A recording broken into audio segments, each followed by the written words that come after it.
꿈을 꾸는 공간에서 빌려온 말이거든요. 함께 영유하고 공유할 수 있는 그런 공간을 바라고 있습니다. 오래된 한옥의 기억에서 태어난 이 공간은 예술가와 시민 그리고 시간의 사이를 연결하는 통로가 되었는데요. 그리고 지금 우리에게 질문을 던집니다. 부재의 시간, 우리는 무엇을 기억하고 있을까?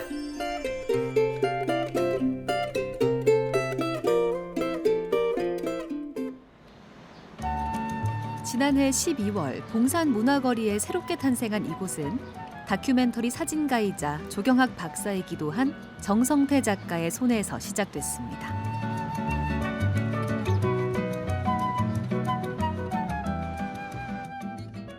꿈아트센터는 예술이 특정한 날의 이벤트가 아니라 삶의 일부, 그다음에 일상이기를 바라는 마음에서 시작된 문화예술 공간입니다. 코로나19가 몇 해 전까지만 해도 대단했었는데요. 그동안 이제 전시 계획이라든지 촬영 계획이 다 무산되었습니다. 그래서 이참에 작업실을 만들어야 되겠다 이렇게 생각하고 작업실을 찾던 중에 우연하게 이 터를 발견하게 됐습니다. 한옥의 온기를 닮은 그의 따뜻한 마음이 스며든 공간. 유리창 너머로 초록빛이 가득한 이곳은 나무가 성장하는 데 방해받지 않기 위해 독특한 형태로 건물을 지었답니다. 그는 1986년 우크라이나 체르노빌 원전 사고의 현장을 카메라에 담기도 했는데요. 접근 금지 구역임에도 내 집이라는 이유로 고향에 돌아온 자발적 정착민 샤모셜리의 삶을 통해 인류의 아픔과 고단한 역사를 세상에 비췄습니다. 사실 솔직히 말씀드리면 혼자 보기에 너무 아까운 공간이었어요. 예술이라는 것이 여러 사람과 같이 했을 때 더 성장할 수 있다는 것을 느꼈고 그러한 마음에서 이 공간을 여러 사람과 같이 공유하고 싶었습니다. 그렇게 개관을 맞이해 두 번째로 열린 전시는 바로 도큐먼트 부재의 시간인데요. 1980년대부터 90년대까지 급격하게 변화하던 우리나라 사회를 흑백 필름에 담아낸 다큐멘터리 사진가 박진영, 이재갑 작가의 작품을 만날 수 있습니다. 이 전시는 80년대 후반, 90년대 초반 작업한 두 명의 중견 사진 작가를 모시고 시작하게 되었습니다. 그 당시에 부재 증명 혹은 존재 증명들이 지금에 와서 어떻게 비춰질지 굉장히 궁금했습니다. 이재갑 작가는 1990년대 희극 무대에서 보이지 않는 뒷면을 담아냈습니다. 바로 조명 아래에서 웃음을 주던 희극인들의 무대 바깥 풍경을 말이죠. 무대 뒤에서의 어떤 인간적인 모습, 그리고 우리가 흔히 볼 수 없었던 무대가 끝난 다음에 어떤 배경들, 이런 것들이 작가의 감성과 함께 어울려서 너무 잘 표현된 작업이라고 생각합니다.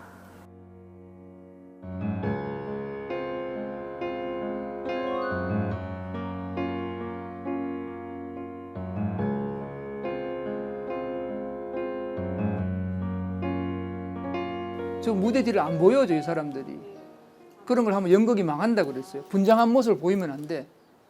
그러면 그 신비로움도 없어지고. 그러니까 몸의 언어라는 게 있어요. 저게 내 작업의 모든 근간이 됐잖아. 뭐 혼혈인도 그렇고 전부 다 그 밑에 바탕에 뿌리가 그거니까.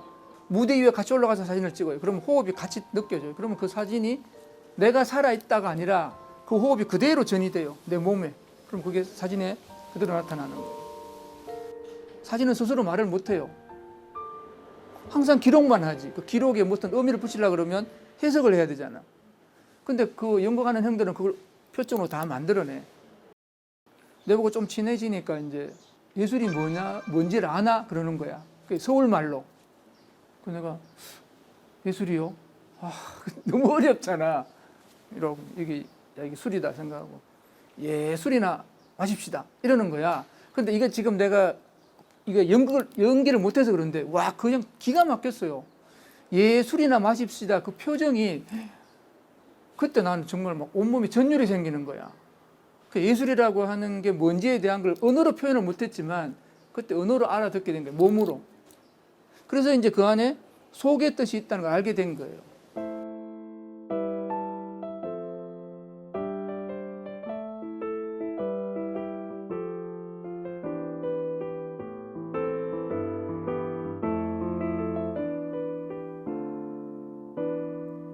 박진영 작가는 전국에서 일어난 학생운동과 노동운동의 현장을 카메라에 담았는데요. 피켓을 든 손, 울부짖는 얼굴, 보이지 않는 침묵. 무언가를 지키기 위해 자신을 불태웠던 사람들의 흔적을 기록했습니다. 한국의 격동기를 너무나 잘 드러내는 작업들입니다. 이 작품은 이제 그 경북대학교에서 앞에서 촬영한 거고요. 여기는 홍익대학교에서 촬영했다고 했습니다.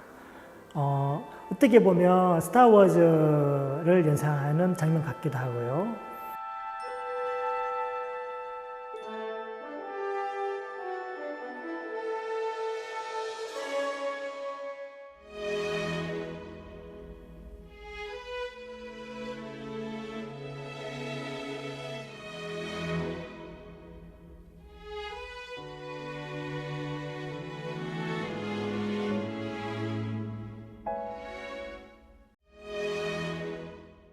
열여덟 살 때부터 찍은 작품인데 이걸 뭐 작품으로 찍어야겠다 그렇게 생각한 적은 없는데 대학을 들어와 보니까 뭐 공부는 뒷전이고 맨날 체류탄 가스가 날라오고 그래서 이거는 사진으로 좀 찍으면 재밌겠다.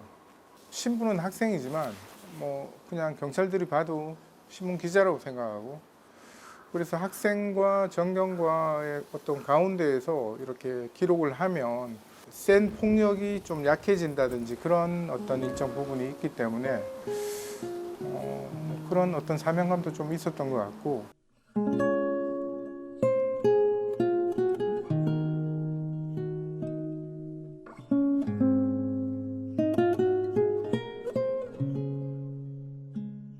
누가 잡으러 왔어요, 저를. 그래서 제가 한 150m 정도 도망가다가 맞기도 하고 몇 대 맞았는데 필름을 안 뺏겼어요. 그래서 이 필름이 이제 작품이 될 수 있었죠.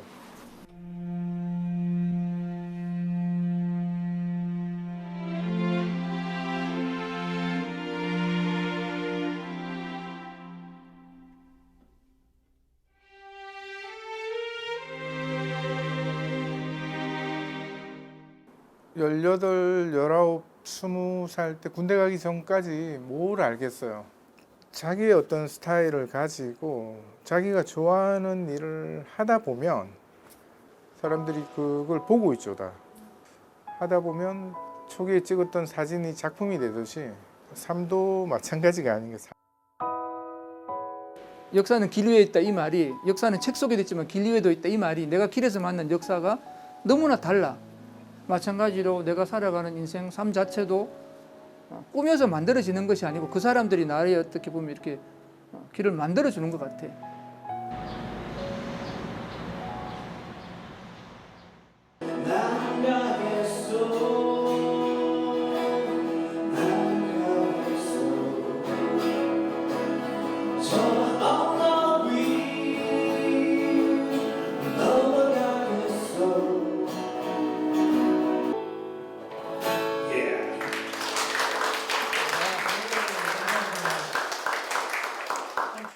전체 사진에 대해서 간략하게 소개를 해주시면.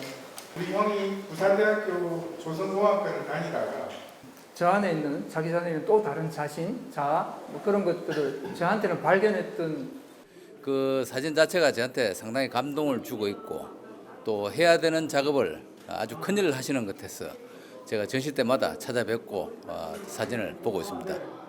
저도 사진을 전공을 하고 공부를 한 학생이었는데 워낙 대선배님들이시고 대작가님들께서 옛날에 작업하셨던 작업들을 이제 실제로 프린트를 확인을 하고 또 그거에 대한 비하인드 스토리를 들으니까 또 색다른 재미를 느꼈던 것 같습니다. 또 작가님이 어떤 작업 방식으로 작업을 하시는지에 대한 이야기도 들을 수 있어서 좋았고 작가의 어떤 정신 같은 것도 알려주셔서 그 시간 되게 뜻깊었습니다. 한일극장이 없어지고 멀티플렉스가 생겼구나. 경일대학교가 없어지고 저기에 진로 아파트가 들어섰구나. 막 그런 게 막 새록새록 보일 겁니다. 그게 이제 사진의 힘이고. 시간이 주는 선물 같은 게 있더라고. 나는 인생이라고 딱 잘라서 말을 하기가 애매모호하지만 같은 곳을 30년 다녀보세요. 뭔가 같은데 달라. 그런데 중요한 건 분명히 내가 바뀌었던 주변이 바뀌었던 뭐가 달라져 있어요. 그것이 나한테 주는 에너지이기도 그게 또 내가 이 작업을 계속해 나가야 되는 이유이니까 결국 내한테 인생이라고 하는 거는 사진을 뺀 인생이라는 게 있을 수가 없잖아요. 그러니까 밥 먹듯이 숨 쉬듯이 그렇게 하는 것이 내 삶의 어떤 일부라고 생각하니까 굳이 그걸 갖고 막 이렇게 꾸민다기보단 그게 내 모습이에요. 내가 작품을 해야지. 35년 있다가 꾸꾸마트 센터에서 전시해야지. 이런 거 전혀 없었어요. 시간이 만들어낸 거죠. 그러면 저 30년의 시간이 지났기 때문에 보면서 뭐 그럴 줄 생각이 들어서 사실 굉장히 망설였는데 막상 이렇게 붙여놓고 이후에 보니까 이게 결국 내 작업의 근간을 이루었던 그 뿌리 같은 거라서 굉장히 저는 개인적으로 한편으로 또 고맙다는 생각을 하게 됐죠. 감사합니다. 다시 한 번 더. 네, 박수. 아쉬워요 낮잠을 찾아 그렇게 울지 말고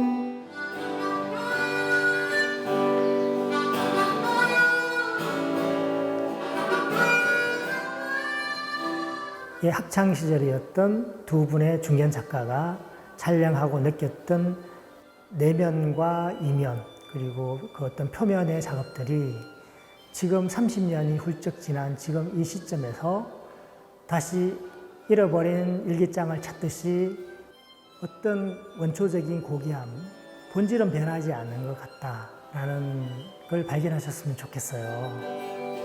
너무 조금씩 멀어지고 나도 조금씩 사라져 너무 조금씩 와가고 나도 조금씩 지쳐가고 그럴 땐 낮잠을 찾아 이렇게 울지 마